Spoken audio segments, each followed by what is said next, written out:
चलिए आपको सुनाते हैं सत्य घटना पर आधारित एक कहानी। हरिद्वार के प्रसिद्ध हर की पौड़ी में माँ गंगा के पावन पवित्र जल में जीवन में जाने अनजाने किए कुकर्मों को धोने के भाव से मैं डुबकी लगाता रहा। 11, 21, 31 से न जाने कब 51 डुबकी तक गिनती जा पहुंची, पता ही नहीं चला। सहसा एक आवाज़ कानों से टकराई, बस करो, आज ही सारे पाप धो लोगे क्या? अपने पापों से छुटकारा पाने या यूं कहें कि पावन पवित्र गंगा जल से स्नान की मग्नता में विघ्न उत्पन्न हो गया और मेरी तंद्रा भंग हो गई। माँ गंगा को अर्घ दे उन्हें प्रणाम करते हुए मैं जल से बाहर आ गया। सीढ़ियों पर एक साधु बैठा था। देखने में साधु तो नहीं, कोई विक्षिप्त भिखारी प्रतीत हो रहा था। मैंने उन साधु से पूछा, आपने मुझसे कुछ कहा? साधु धीरे से मुस्कुराया और बोला, पहले अपने गीले कपड़े बदल लो, नहीं तो बीमार हो जाओगे। फिर उलाहना के स्वरों में साधु बोला, हरिद्वार से बीमार होकर घर गए तो घर के लोग दोबारा पाप धोने का मौका नहीं देंगे। उनकी बातों का कोई जवाब दिए बिना मैं कपड़े बदलने लगा। कपड़े बदलकर मैं उनके पास जाकर बैठ गया। मेरे बैठते ही साधु ने उपदेशात्मक अंदाज में मुझसे कहा, गंगा मैया सबके पाप धोती है, पर मन से किया गया पाप मन से ही धुलता है। इसलिए अपने मन को साधो, उसे नियंत्रित करो, उसे ही जीतो। ये मन ही है जिसके कारण तुम ऐशो आराम की जिंदगी जी रहे हो और मैं भिखारी की। मैंने अपने मन में कहा, मेरा अनुमान बिल्कुल सही निकला। ये कोई साधु नहीं, ये तो भिखारी है। पर बातें तो बड़े ज्ञानियों की सी करता है। इस भिखारी को जानने की उत्सुकता अब और अधिक बढ़ गई। उनसे उनके इस दयनीय जीवन का कारण जानना चाहा। तब भिखारी ने कहा, कभी मेरा जीवन भी बड़ा सुखमय हुआ करता था।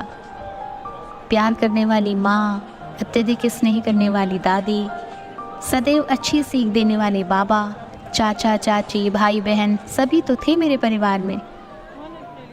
मेरा परिवार गांव के समृद्ध परिवारों में से एक था।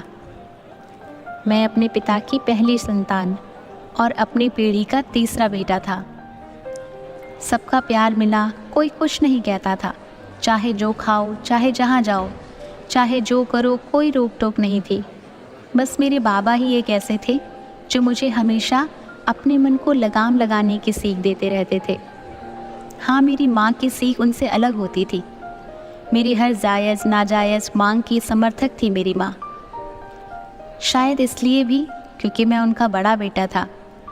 वो अक्सर कहा करती थी, मेरा राजा बेटा, तू जो चाहे कर, कोई तुझको कुछ नहीं कहेगा। माँ बाबा की सीख को सुनने से भी मना कर देती। वो कहती, अभी तो समय है अपनी मनमानी करने का। जब घर गृहस्थी की जिम्मेदारियों में पड़ेगा तब अपने आप सुधर जाएगा। इसका असर हुआ कि मैं हर बात पर अपनी मनमानी करने लगा। मन में जो आया वो करता, मन में जो आया वो होना ही है। मेरे मन के विपरीत कुछ भी होने पर गुस्से में मैं कीमती सामान तोड़ देता। अगर कोई रोक टोक करता तो प्रतिक्रिया रूप में दूसरा सामान तोड़ देता। हर दिन की यही कहानी थी मेरी। एक दिन किसी बात पे माँ से गुस्सा हो गया और गुस्से में कुल्हाड़ी लेकर माँ को मारने दौड़ा। घर के लोगों ने मुझे पकड़ा और पहली बार मेरी पिटाई की। सब ने मिलकर मुझसे इतना मारा जैसे बहुत वर्षों का गुब्बार निकाला हो मुझ पर। इतना मारा कि मैं बेहोश हो गया। जब होश आया, मेरा पूरा बदन दुख रहा था। मैं दर्द से कराह उठा। मुझे अपनी इस गलती का एहसास हुआ। मैं माँ से और परिवार वालों से अपने किए की क्षमा मांगने के लिए उठना चाहा, पर ये क्या, मैं लोहे की जंजीरों के द्वारा अपनी खाट से बंधा था। मैं अचंभित था, ये क्या किया इन लोगों ने। जीवन में पहले कभी ऐसी किसी परिस्थिति से सामना नहीं हुआ था, इसलिए बुद्धि से कुछ सोच नहीं रहा था कि मेरे साथ ये क्या हो रहा है।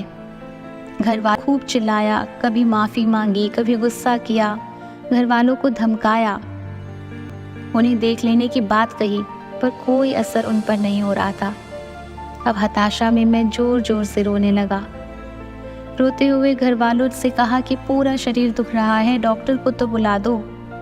मेरे सिरहाने खड़े आंसुओं से रोती मेरी माँ पर मेरी नज़र टिक गई। दर्द से कराहते हुए मैंने कहा, माँ छोटी मोटी चोट लगने पर तो हल्दी वाला दूध पीने को देती थी, आज तो पूरा शरीर घाव की तरह दुख रहा है, एक गिलास हल्दी वाला दूध ही दे दे। मेरी एक आवाज़ से नींद में भी दौड़ पड़ने वाली मेरी माँ पर आज मेरी पुकार का कोई असर नहीं हो रहा था। मेरी बात पर कोई ध्यान नहीं दे रहा था, बस सब एक दूसरे को हिदायत दे रहे थे, भूलकर भी इसको खोलना नहीं तो पता नहीं कितने लोगों को ये मार देगा। इस वाक्य को सुनकर मैं स्तब्ध था। भला मैं किसी को क्यों मारूंगा? ये परिवार है मेरा, दुश्मन थोड़े ही है। लेकिन अब कोई मेरी बात पर भरोसा नहीं कर रहा था। उस दिन की बात, एक अंधेरी कोठरी और मेरे पैरों में पड़ी लोहे की बेड़ी, यही मेरे अपने थे। भोजन की थाली दूर से सरका देते, उनको लगता कि कहीं मेरे नज़दीक आने पर मैं उनको कोई हानि ना पहुंचा दूं। कुत्ते से भी बदतर जिंदगी हो गई थी मेरी। कभी घर का लाडला बेटा हुआ करता था, अब कुछ भी नहीं हूँ। बस इसी स्थिति में दिन बीते, फिर महीने और फिर साल। युवावस्था में भी अब बूढ़ा दिखने लगा था मैं। शरीर के नाम पर, हड्डियों के ढांचे पर बस चमड़ी की परत चढ़ी हुई थी। अब तो लोग मेरा नाम भी बोलने लगे थे, जिससे अब इस दुनिया में मैं हूँ ही नहीं। एक रात मुझे दस्त लग गई, कई बार टॉयलेट जाना पड़ा, इसलिए मेरी पैरों की बेड़ियों को यह कहकर खोल दिया कि रात भर कौन पहरा देगा। उसके बाद मैं कई बार टॉयलेट गया, डिसेंट्री के कारण सो नहीं पा रहा था, इसलिए मेन गेट के सामने टहलने लगा। कई चक्कर लगाने के बाद अचानक दरवाजे के जिर्रे से बाहर देखने का मन हुआ। बाहर देखने के लिए जैसे ही किवाड़ पर सिर रखा कि अचानक किवाड़ खुल गया। पाँव स्वतः ही गली की ओर बढ़ चले। गली की ठंडी शीतल हवा ने आगे बढ़ने का आमंत्रण दिया। और उसके बाद कब गली छूटी, गांव छूटा, जिला छूटा और कब राज्य, कुछ पता नहीं चला। इतना कहकर भिखारी मौन हो गया। हम दोनों के बीच सिर्फ सन्नाटा ही था। भिखारी की कहानी सुनते हुए मैं अपने भूतकाल में खो गया। भिखारी ने मुझे झकझोरते हुए कहा, कहाँ खो गए भाई? मैं अपनी पुरानी स्मृतियों से बाहर आया और भिखारी से पूछा, इसमें मन की क्या भूमिका थी? गलत परवरिश के कारण यह सब हुआ, या ऐसा कह सकते हैं कि परिस्थितियों ने ऐसा कराया? भिखारी ने कहा, पहले मुझे भी ऐसा ही लगता था। मैं भी यही सोचता था कि मेरे घर वाले मुझसे प्यार करने का दिखावा किया करते हैं, असल में सब मेरे दुश्मन ही थे। प्रयागराज के कुंभ मेले में एक सन्यासी मिले। उन्होंने बताया कि सब कुछ तुम्हारे मन का किया धरा है। तुम्हारी मनमानी, तुम्हारा गुस्सा और अंत में जन्म देने वाली माँ के ऊपर कुल्हाड़ी उठा लेना, इन सब कृत्यों के पहले अगर अपने विवेक का सहारा लेते तो तुम आज भी सबके प्रिय होते, मगर तुमने ऐसा नहीं किया, ये उसी का परिणाम है। मगर स्वामी जी, मैं तो अबोध था, मुझे क्या पता कि विवेक का इस्तेमाल कैसे करते हैं। तब सन्यासी ने कहा, क्यों तुम्हें तुम्हारे बाबा याद नहीं? उन्होंने तुम्हें कभी मन को नियंत्रित करने की सलाह नहीं दी? भगवान सबके लिए मार्गदर्शक नियुक्त करता है। तुम्हारे लिए भी किया था, तुम्हारे बाबा के रूप में, पर तुमने हमेशा अपने अनियंत्रित मन को स्वयं पर हावी होने दिया। व्यक्ति का मन परमाणु शक्ति की तरह है, अगर नियंत्रित है तो बिजली बना लो और अनियंत्रित है तो बम बनाकर दुनिया नष्ट कर दो। इतना कहते ही बाबा ध्यान में बैठ गए और अपने जीवन की गलतियों से सबक लेकर मन को साधने चल पड़ा। मैंने भिखारी से कहा, अब तो सब ठीक हो गया, अब आप अपने घर अपनों के बीच क्यों नहीं चले जाते? तब भिखारी ने कहा, वहाँ मेरी पहचान एक पागल विक्षिप्त के रूप में ही है। कौन विश्वास करेगा कि मैं ठीक हूँ? और अगर विश्वास कर भी ले, तब किसे विश्वास होगा कि मैं दोबारा ऐसा नहीं करूँगा? जैसा बीता हुआ समय लौट कर नहीं आता, वैसे ही खोया हुआ विश्वास दोबारा प्राप्त नहीं होता। कोई प्रश्न अब शेष नहीं था। अपनी नज़रों से दूर जाते भिखारी को मैं देख रहा और सोचता रहा कि ये कहानी इस भिखारी की है या मेरी। मेरा मन भी नियंत्रण में कहाँ रहता है? क्या यही मेरा भविष्य है?